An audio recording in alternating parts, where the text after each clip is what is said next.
everybody. Welcome back to Unapologetically Woman. This year we're celebrating phenomenal women all across Kentucky who make no apologies for their perspectives or the impact that they're making in the community. Today we're celebrating Lakshmi Sriraman, who is unapologetically dancing across Kentucky. Lakshmi is an educator, an artist, a choreographer, and a performer. Unapologetically Woman, Lakshmi Sriraman, that's you. Welcome to the show. Thank you. Thank you for having me here. It's an honor. I'm so happy to be able to celebrate you and your work today. Thank you. Let's just start. Tell me about your school. You're the owner of a school. Yes. Before I came to Lexington, moved to Lexington, I was in Atlanta and I was a management consultant there. And once my son was born, I didn't want to do that work anymore. So I was like, what am I going to do now? And so I started studying with a world-class teacher, a dance teacher, and picked up where I had left off a few years ago. And so an art form that I have studied from when I was very young. So slowly I started performing, and then I moved to Lexington. And when people when I started performing, people were like, will you teach our kids this dance? And that's how the school started in 2005, 2006 perhaps. And still going strong. It's going strong. It's changed a little bit. I used to have group classes and a lot of enrollments and things like that. About 3 to 4 years ago, I wanted to spend more time creating my own work. And I couldn't do justice to both of them. It had to be one or the other. So now I teach a handful of students, private lessons, students who are deeply committed to learning this art, taking it forward, who are investing their time and energy into it, so I invest in them. Oh, that's wonderful. There's nothing that I love more than people that mentor young children and young adults. So that's right. Outstanding. So do you have any proud teacher moments? Oh my God. There are so many. Of course, the easier to recognize ones are where my students have received awards. Like one of my students received, she was a winner in the Young Arts. She was a Young Arts finalist. I have students who have won several awards at the state level, things like that. And then in our dance tradition, there's something called Arangetram, where one presents, it's literally the time that you ascend the stage. Arangetram means ascending the stage. So this is where the student becomes a performer. So it takes a lot of training. You have to train for at least 10 years before I would say, yes, okay, let's do your Arangetram. And after which they then go through another rigorous couple years of training to be able to present. So I've had several students who've done that with a live orchestra from India that traveled to Lexington to work with them as we presented. So those are very proud moments for me as well. But the more, nuanced proud moments are when students in class get their journey, not specifically what I'm telling them, but how it connects with them, with their bodies, with their intuition, with their insights, so they own it. Those are the proudest moments for me when they get it, because then for me it signals that they've internalized it so much that they're going to take it out into the world, right? So it's going to create a lot of different ripples. Oh, that's got to make you feel so good inside to know that you had a part of that. So, but dance is not the only thing that you do. You're also an artist. Tell us about that work.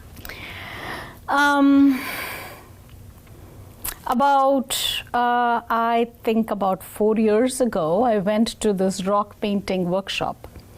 And I came home and I could not stop painting. So this was actually in the middle of a very, very busy dance schedule that I had. I had several performances. I was presenting a couple of students for their Arangetram.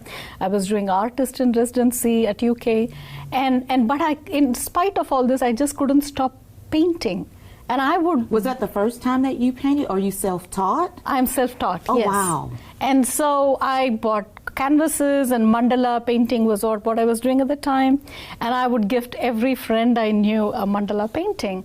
And slowly that I was like, okay, then what else can I do with these? And out of it grew my own way of presenting dots in an abstract way. What do those dots represent? Because I've looked at your art and that's what it is. And I'm like, I know it represents something. Yeah. So to me, anything that I'm involved as an act of creation, whether it's through movement, through sound, or through written words, or through painting, right? It's a prayer for me. It's an intention. It's an intentional act of creation. And so at that point, my intention is that I connect with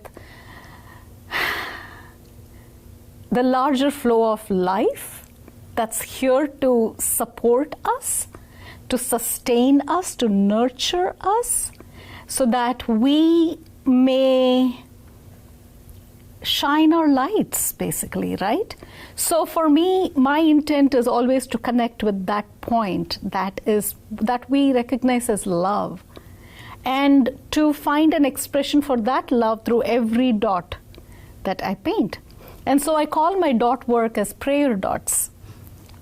So before every canvas I start, I have an intent. I say, this canvas, I'm going to give gratitude for everything that's like nurtured me, touched my heart. And so I have this large 5 foot by 4 foot painting, which is full of dots. And the whole time I painted for about 2 to 3 months, I was giving gratitude for everything, from people in my life, my teachers, the floor I walk on, because it supports me, the chair I sit on. So once I started going down that path, there was only gratitude. The sun that was out there, the leaves that were rustling outside. So it becomes a very meditative process for me. It feels like a spiritual journey, because when you're talking about it and giving that gratitude, as you talk about it, I'm going to that same place with you, because I'm feeling that in your spirit, that this is so wholesome. And that's what I want my art to do. Through my art, I want to reach out a hand and say, come, let's go on a walk. Let's explore this thing called life. How can we do it together? How can we walk this path together? Mm-hmm. Because I think in so many ways that's what life demands of us.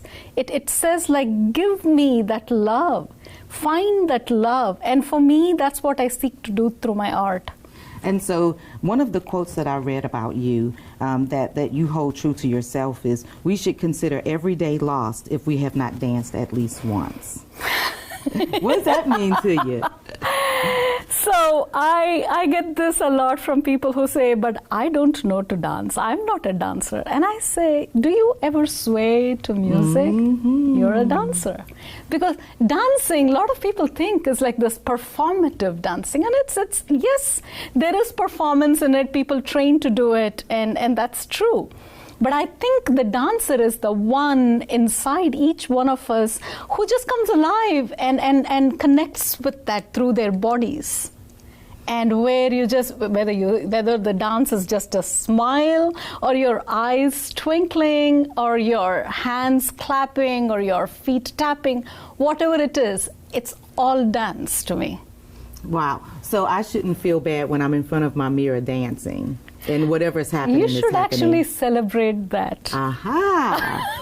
Aha. I'm I would invite you. One. I would invite you to celebrate that, because that tells me that you are connected in your body. You're alive in your body.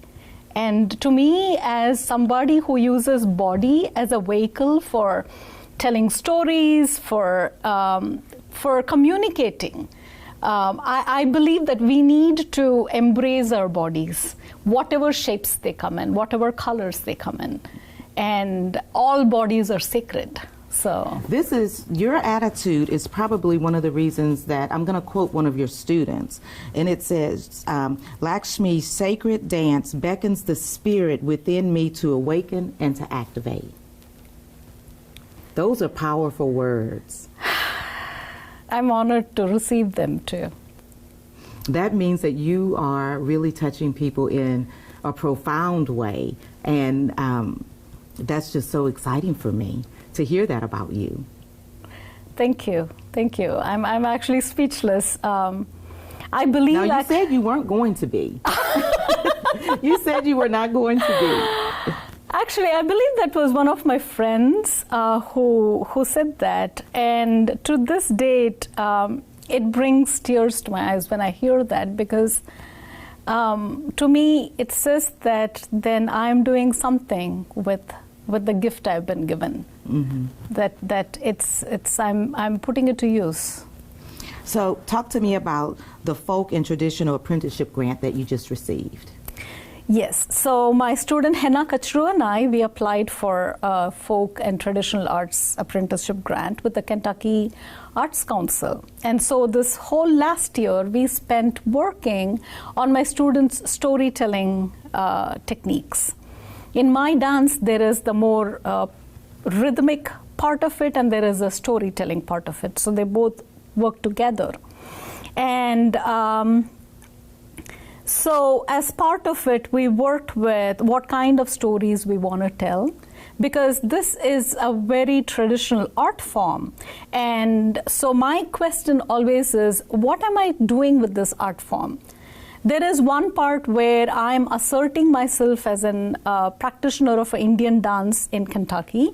So I present it in a very traditional format, which I think is also very, very important. At the same time, I'm also looking at what kind of stories am I telling within that framework. So my student and I were thinking about, what does this art mean to us today here in Kentucky? Mm-hmm. And as we were learning, or as I was choreographing some dances for her, we started engaging with this question of gender identity within the construct of the dance that we were doing, which is a very traditional dance again. So we got into the space of how does gender impact one, all the issues that go with gender. And so we anchored it on this Hindu deity called Ardhanarishwari, which is half male, half female. It's neither male nor female, and both at the same time. So it centers this idea that energy, if you look at energy, unless it's put in a body that's gendered, it's energy. It's both. It's masculine, feminine, both.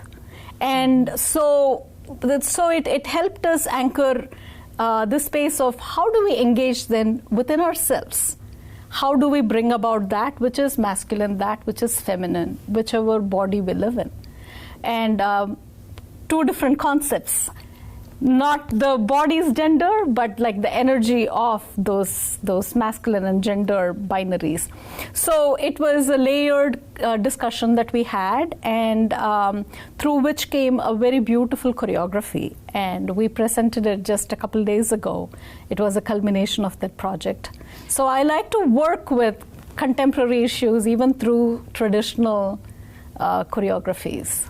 So you do all kinds of amazing work. Tell me about Niri. Okay.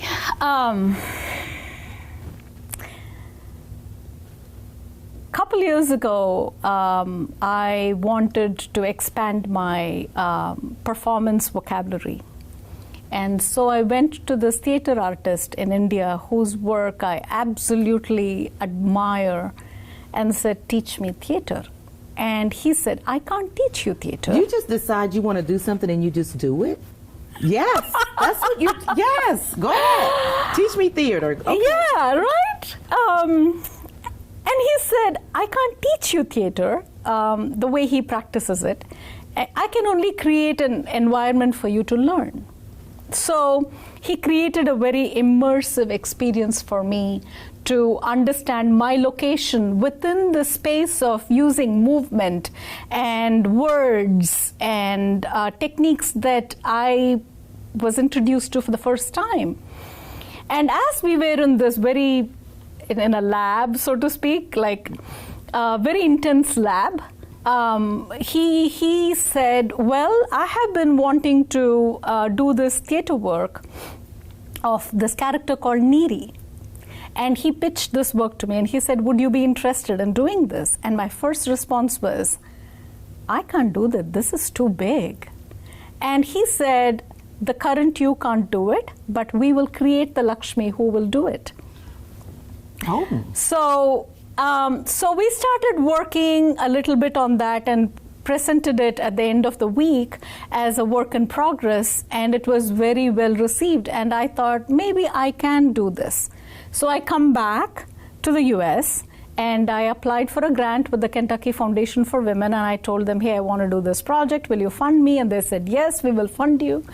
And so we started working, me and my theater director, Srijit, in India, through Zoom. And I was going to actually present it as a solo work, like an interactive theater work. And then COVID happened, so all the work that we had done for a year, we had to sort of let it go.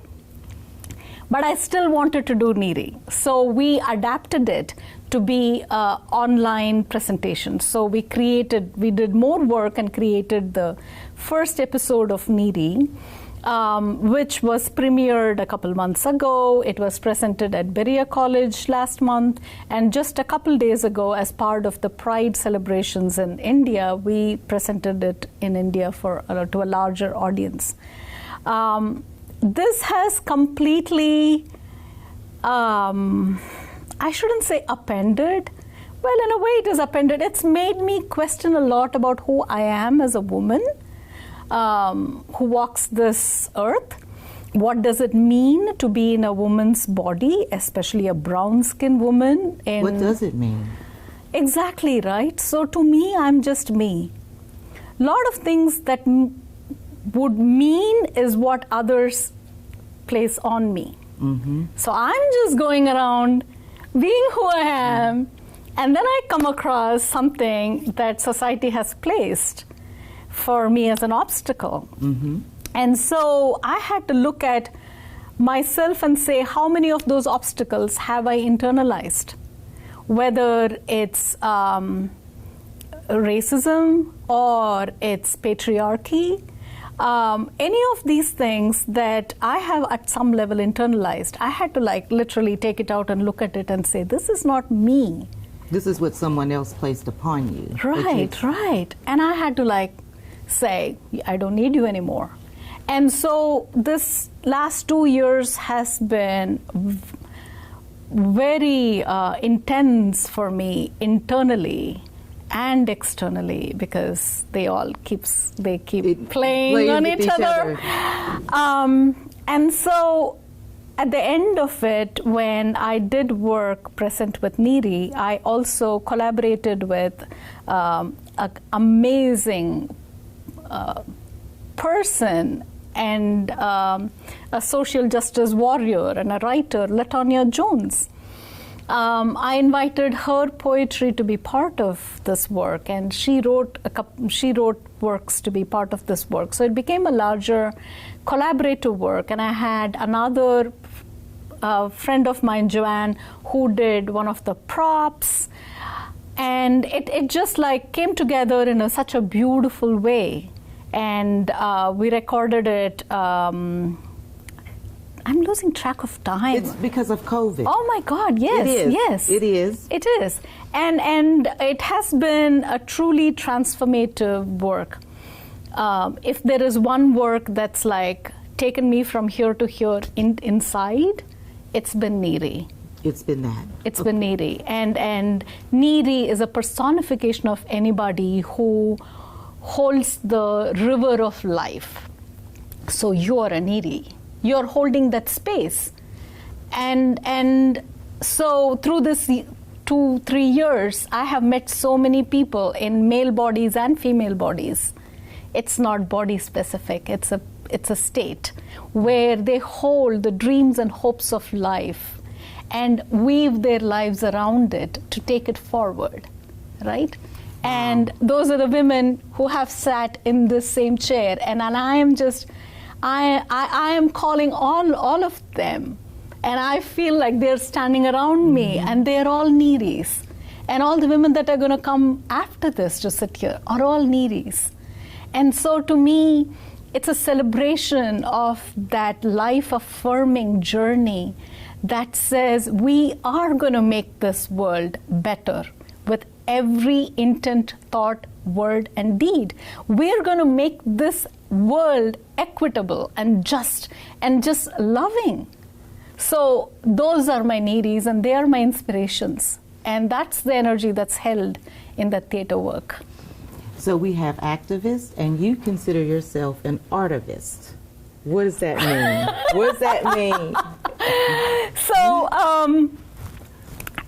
when I first came across that word, artivist, I was like, wow, that's interesting. So I went on to read more about it. So it's somebody who uses art for activism purposes, right? I thought that. Right. So I thought that's clever, artivist, and that's a space I occupy almost all the time, because whether I am in the technique of an art, where I am skilling up to do what I'm doing better, or when I am creating work where I am then presenting it, right? There is always this constant question of, why am I doing this? I could be doing something else. Why am I doing this? Why am I engaging with this?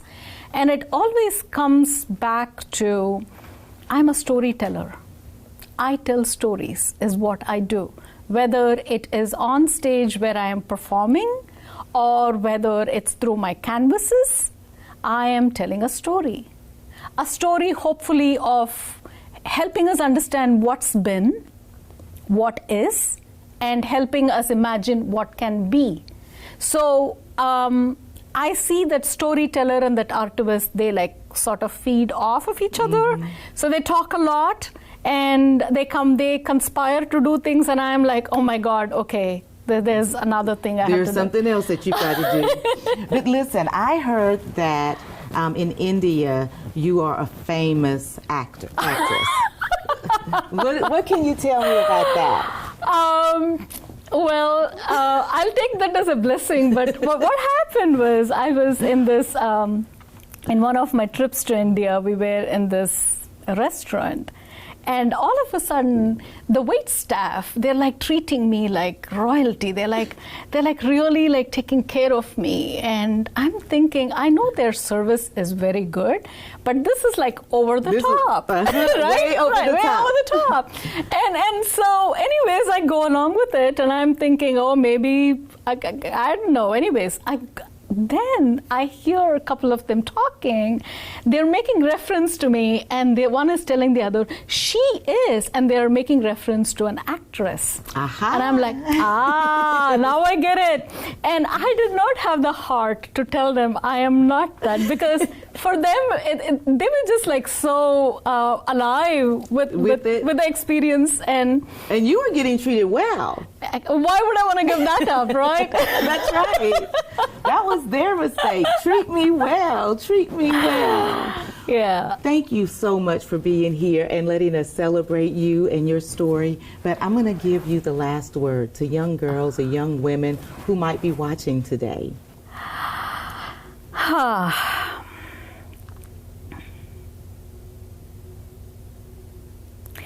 When I saw the recent presidential inauguration, and I saw the young poet Amanda Gorman light up and speak her truth.